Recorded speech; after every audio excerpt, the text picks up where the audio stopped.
Olá pessoal, tudo bem com vocês? Aqui é o professor Vitor Fernandes e nós vamos juntos então fazer a resolução dessa atividade de estudos número 1 aqui de vibrações mecânicas e acústicas, tá? Do módulo 51 aí de 2024. Pessoal, nós temos aqui então, que seria a minha primeira questão aqui, ele está mostrando pra gente aqui um sistema que é conhecido como sistema massa-mola, né? Então nós temos aqui uma associação, né, de duas molas e nós temos um peso aqui, tá certo? Que está sendo sustentado aqui por elas, tá?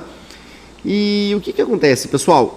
O sistema ele foi colocado para vibrar livremente aqui, tá? E conforme o contexto aqui da questão ele nos diz, se ele foi colocado para vibrar livremente, quer dizer que nós estamos sem a influência de forças externas, ou seja, é como se o peso tivesse sido solto aqui, e aí imagine que ele ficasse vibrando aqui, ó, tá certo? Para cima e para baixo, tá? Então nós temos aqui, pessoal, a seguinte situação, nós temos as molas K1 e K2 com a rigidez, né, ou seja, constante elástica aqui. Para a primeira mola, tá, de 2.700, então vamos anotando esses dados aqui, ó, tá certo? Então nós vamos ter aqui 2.700 Newton por metro, tá, para a primeira mola.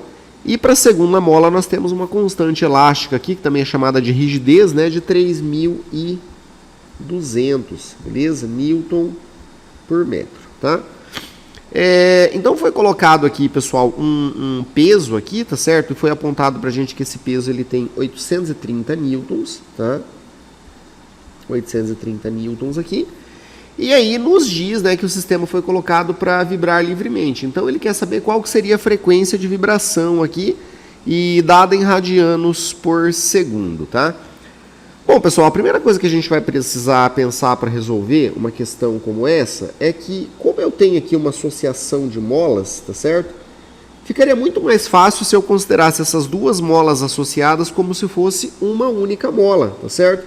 Então, as duas aqui, ó, vão ser substituídas por uma única mola, conectada aqui, né, nessa nossa massa, tá, que está representada por P.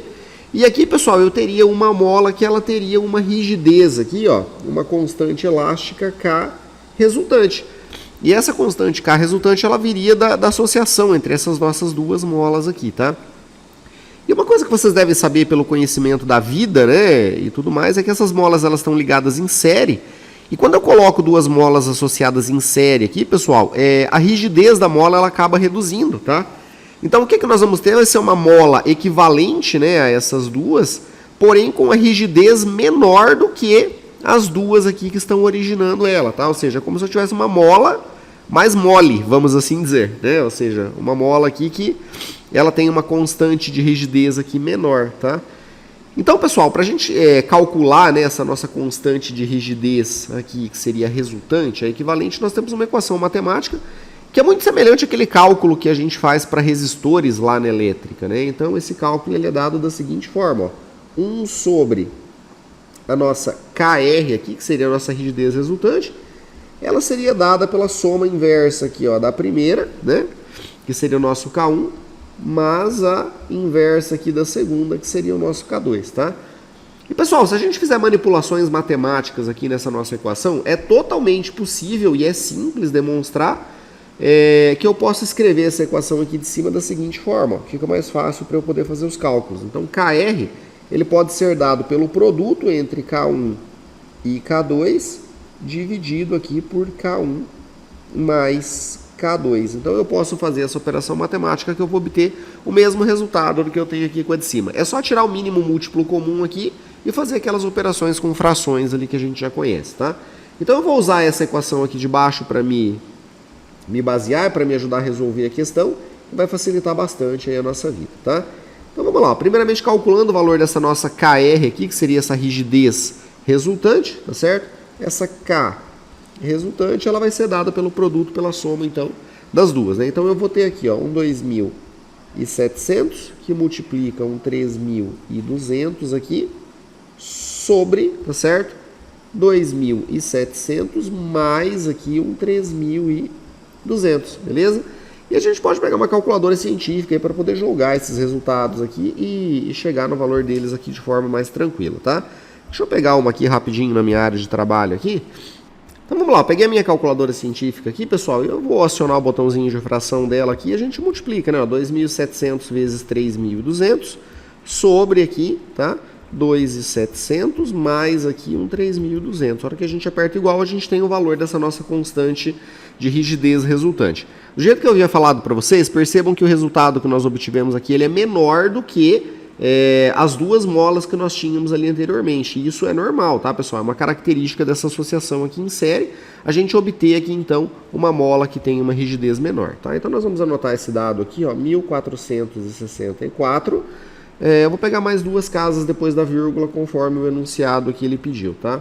41 aqui. E vamos colocar aqui Newton sobre metro, tá? E aí, por fim, pessoal, ele pede para que a gente calcule, então, essa nossa frequência, não é isso? E ela dada em radianos por segundo, né? Então, pessoal, é uma equação bastante conhecida aí, tá certo? Para a gente encontrar a frequência de oscilação natural, a gente representa ela por ômega, tá certo? Para o caso aqui do MHS, né, o sistema massa-mola aqui, ele é dado por uma raiz quadrada, tá? Da constante aqui, ó, da nossa mola, no caso vai ser a nossa constante Kr aqui, tá?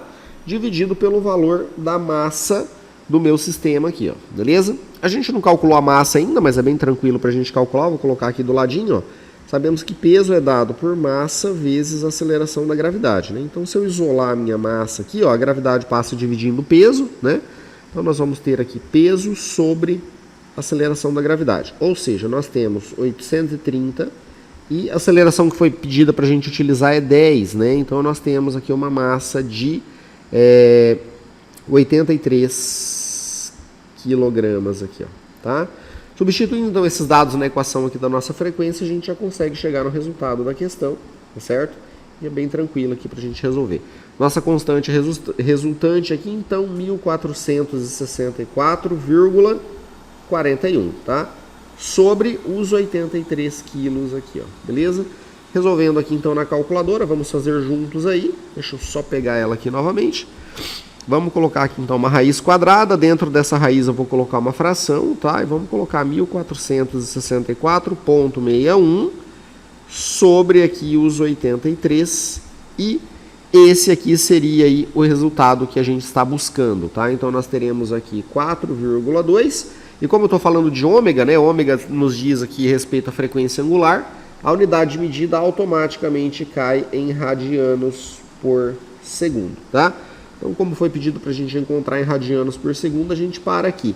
Se tivesse pedido para a gente calcular a frequência em hertz, aí bastaria a gente dividir por 2π aqui, mas não foi o caso da nossa questão. Beleza, pessoal? Resolvida então essa questão número 1 e vamos avançando aí.